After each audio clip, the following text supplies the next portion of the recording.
गुहागर तालुक्यातील तवसाळ खुर्द येथे रस्ता वाहून गेलाय, त्यामुळे वाहतुकीचा मोठा खोळंबा झालाय। पावसाच्या पाण्यामुळे रस्ता चिखल, माती आणि दगड रस्त्यावर आल्याने चालता येत नाही अशी परिस्थिती आहे।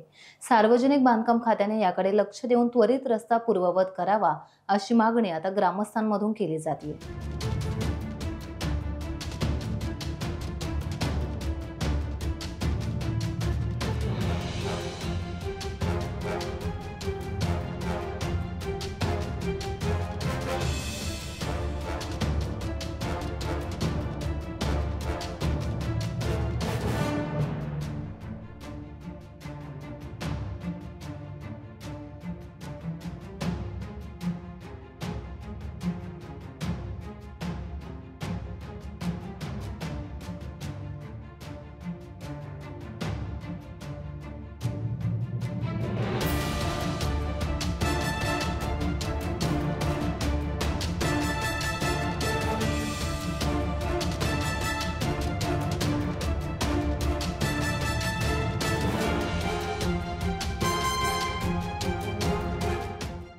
टाइम्स डिजिटलला लाईक करा, शेअर करा, सबस्क्राइब करा आणि बेल आयकॉन दाबायला विसरू नका।